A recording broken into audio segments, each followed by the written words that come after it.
I really feel that there is this collective subconscious rage that is just boiling in women.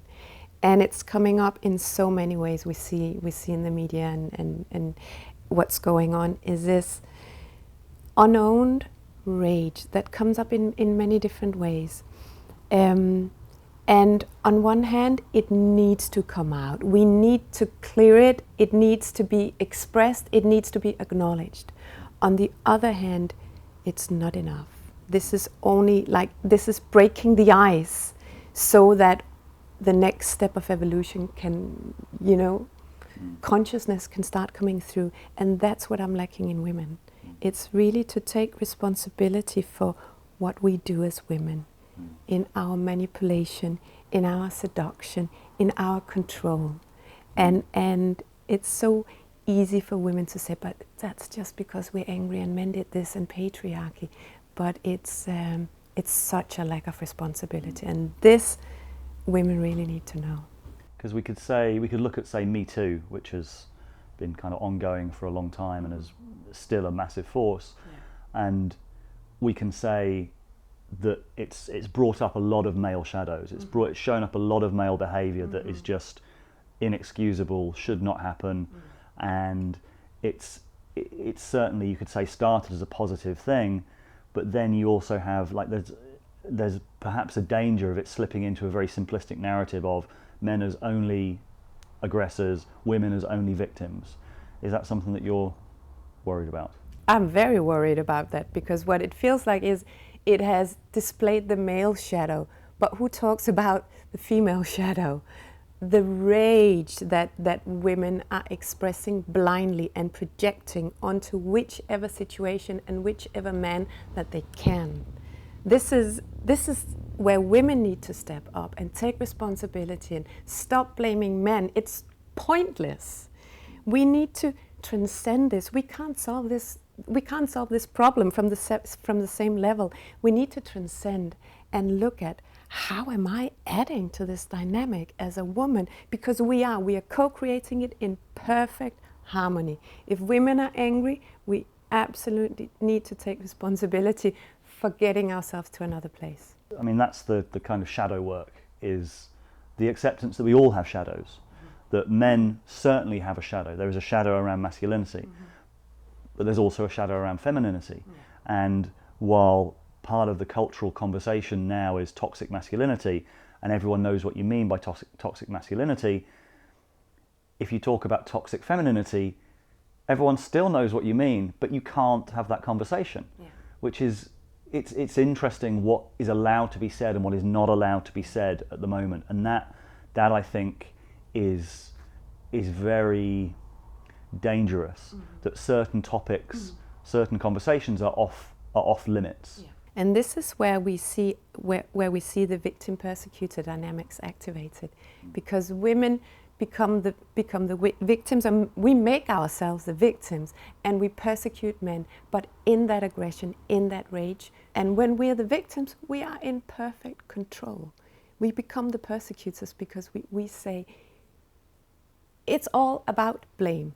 Men did this, and men need to take responsibility, but in that we become the persecutors. It's also a problem with the media, because the short attention span of the media wants to polarize things, and it's therefore very easy, like it's a very straightforward narrative, victim, perpetrator, and yet the true dynamics need something more than just a very short analysis or a soundbite.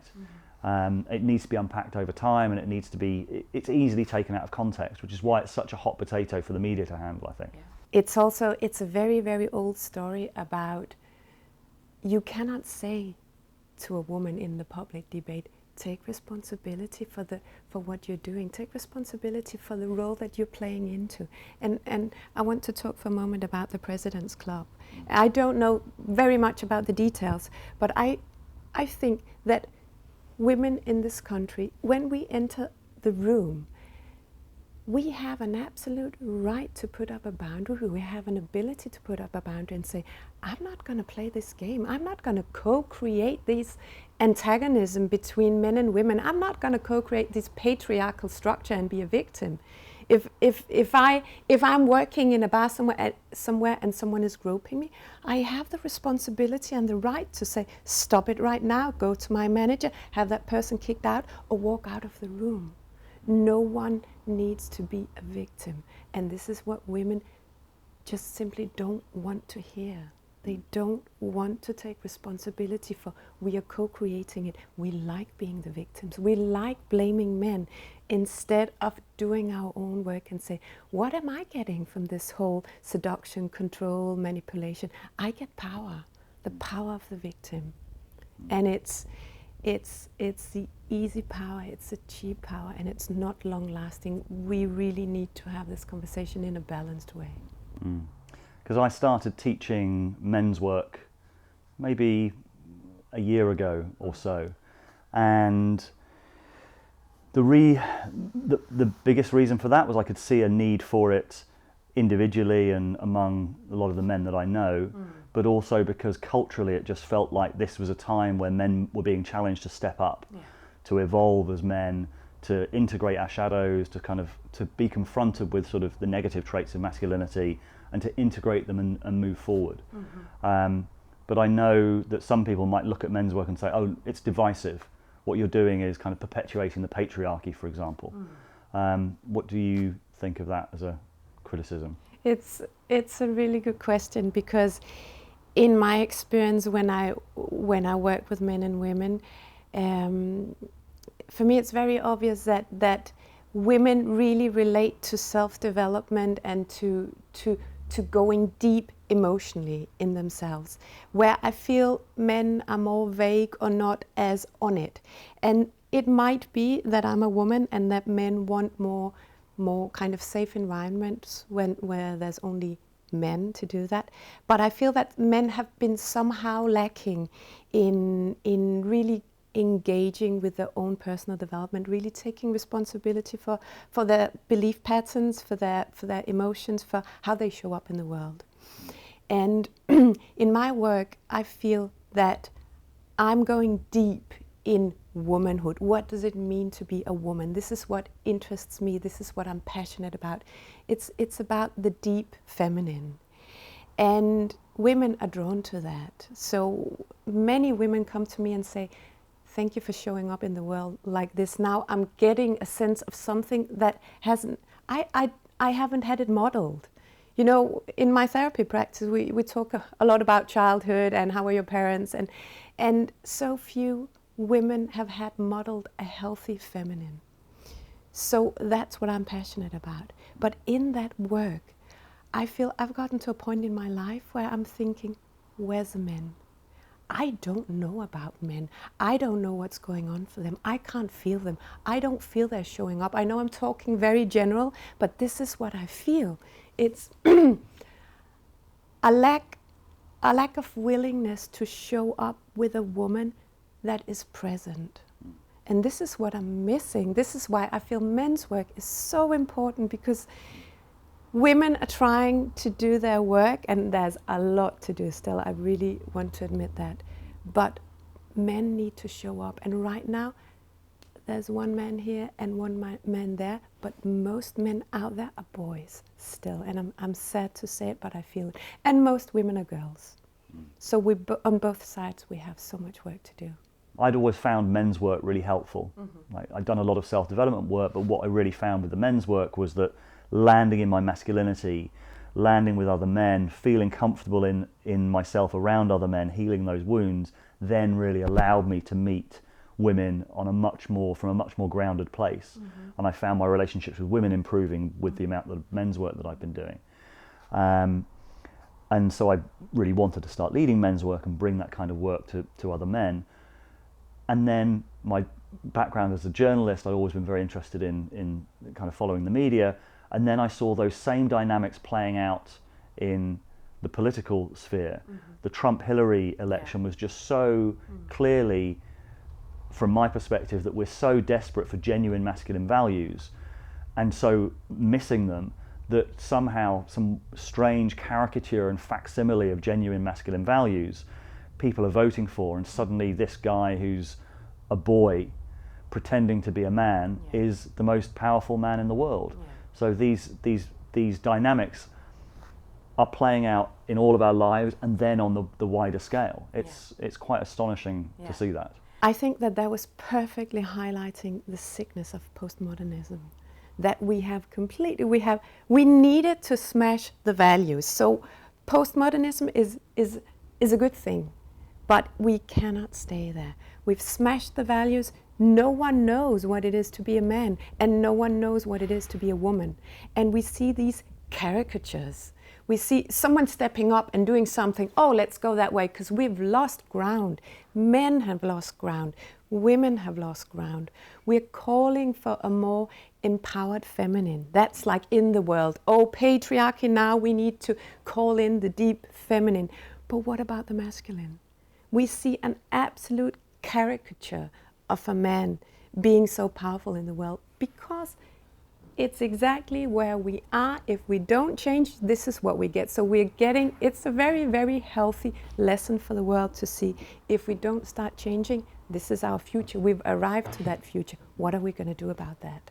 And also, I think it's important to say that what I'm talking about, and I think you can tell me if it's what you're talking about as well, it's not about going back to the old masculine feminine dynamics. It's not saying men have to be stereotypically masculine, women have to be stereotypically feminine. It's going through this kind of gender neutral space and re-embracing the sort of our feminine and masculine essence and playing those roles out more consciously. For me, it's like an evolutionary step. I absolutely agree. We need to go through this. We need to pull everything apart, but we need to put it together again and say we never have the truth. Where is the truth? The truth is always changing. We are in a stream of evolution. We never arrive at that place, but we need to keep questioning, and we need to put together those pieces that create solid ground for us, that creates these maps so that we know where to go. So we have role models. We have people, we have values that we resonate with, so we're not just lost. And we see that even, I'm from Scandinavia, and Scandinavia is one of the places in the world that has the highest amount of gender equality. But what also happens is that we see a somehow gender neutral space where men and women are the same, and it's so important to move through that. But especially men. Great friends and bad sex. Yes, exactly. Men are completely losing their identity and losing their power. They're losing the essence of masculinity. And women are somehow taking that over and getting bitter and resentful about it. So at the surface, it looks like a really equal society. But in terms of relationship and in terms of polarity, it's not working very well.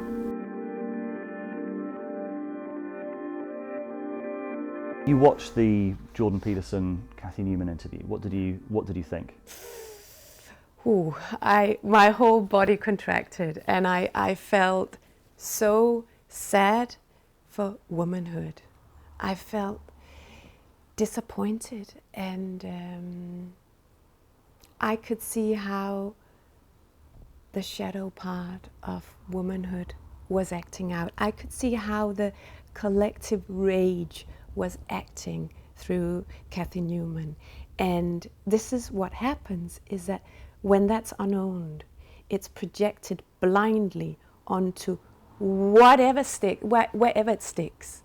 And it was very clear that she already had an agenda, and she already had a projection that she was just looking to stick. She was just looking to have that confirmed. And she was trying so hard. And I felt this was just a classical example of feminine manipulation, of the deep shadow. Manipulation, control, abuse. So I felt on behalf of women, I felt sad and disappointed, because we need to have intelligent conversations that that is aligned with the evolutionary stream, that is aligned with creating a future, not destroying, but finding those values, have an intelligent conversation. And in that sense, I would have loved to see Jordan Peterson become present with that in that moment and say, okay, I want to time out from the debate that we are having, and I want to explore what's actually going on right here, because I can feel you're coming with a lot of anger. And I think it's important that that anger gets acknowledged, but that we become real with what's going on and say, it's a projection, I understand why it's there, but I would like us to find a way to move through it. This is what we need as men and women, instead of blindly projecting our rage onto whoever man shows up for it. And you said before something about that she came in as a victim, but under the surface was abuse. Can you explain what you mean by that? I felt it was absolutely abusive, that she was manipulating everything that he was saying. She was manipulating it into the image she had in her head. And she would just twist what he was saying, and she would not listen. So it was not a conversation, it was a power game. And she was the abuser. And I felt cringy on behalf of women that this is not an empowered woman. This is not the empowered feminine. This is the underbelly of feminism. This is when feminism goes wrong. This is not the future. It's not the future to blame and to project and to persecute. Can you explain what you mean a bit more about when feminism goes wrong? When feminism goes wrong, we allow the collective rage to act out through us. So we see every situation, we see every man, we see every encounter with the lens of the victim. And we're so angry about it. And it's boiling in every woman. It's right under the surface. So she will quickly snap if there's a reason, or if there's an apparent reason, because it's so strong, it hasn't discharged. It's in the collective, and that rage needs to discharge, but it needs to discharge in an intelligent way, not in an unconscious way.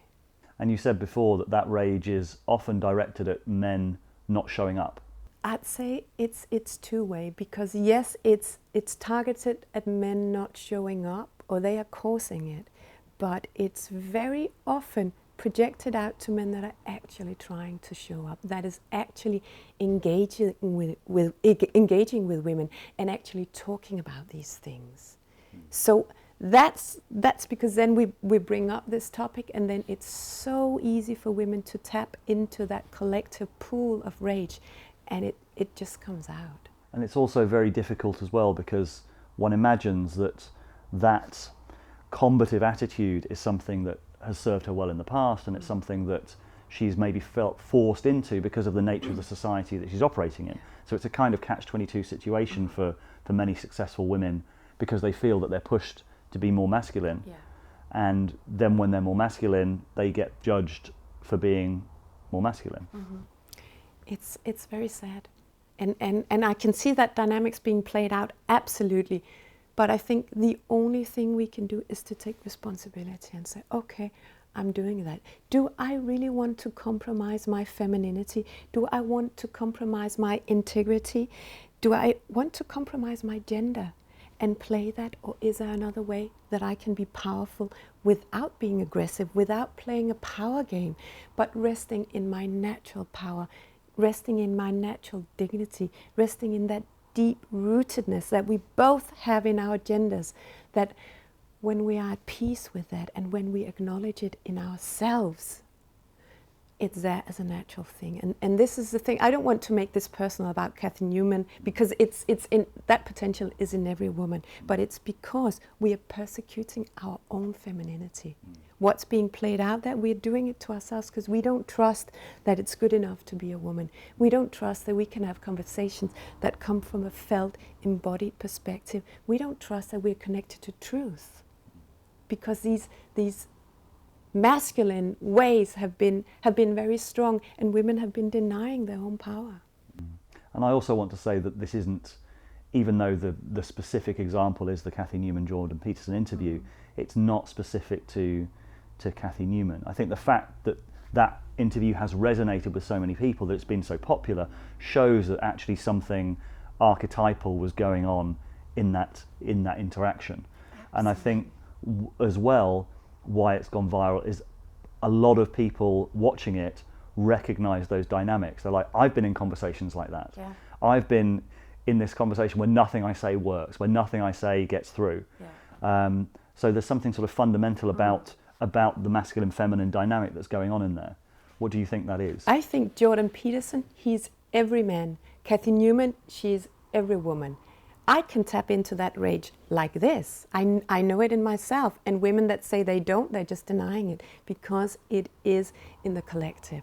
So in that sense, it just highlighted what's there. It's wonderful, because here we really get to look at, why is this so important? Why is it so important to listen to a thinker like Jordan Peterson and take it seriously and say, what can we do with it?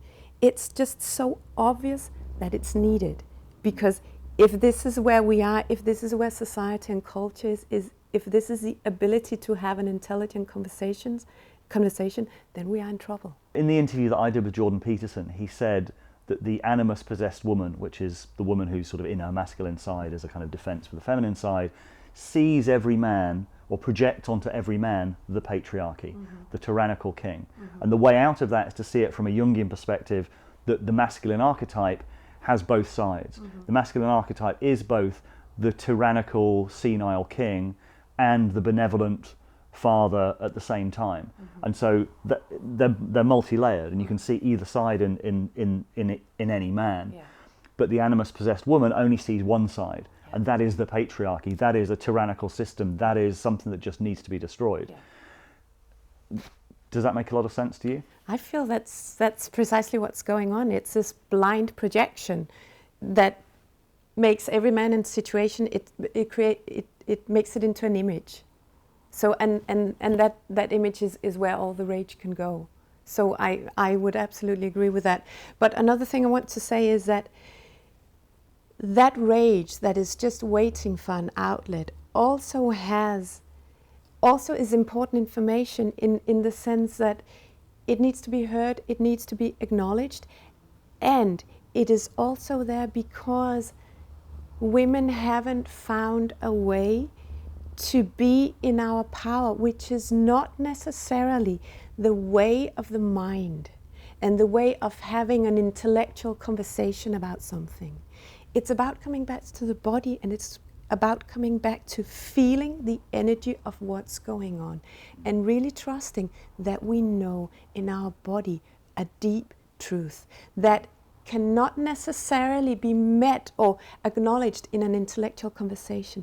And because women have not been able to articulate that deep truth, that deep wisdom, that deep power, that's also where the rage comes, because we know that deep down there's something that hasn't been seen and acknowledged yet by men, and we're so angry about that, but we just forget that we have to start with ourselves and to say, okay, I feel something is going on here. How can we address this in an intelligent way that is not just pure philosophy and it's not just a pure intellectual conversation, but it's in touch with what's real, it's in touch with life, it's in touch with co-creating evolution, co-creating consciousness.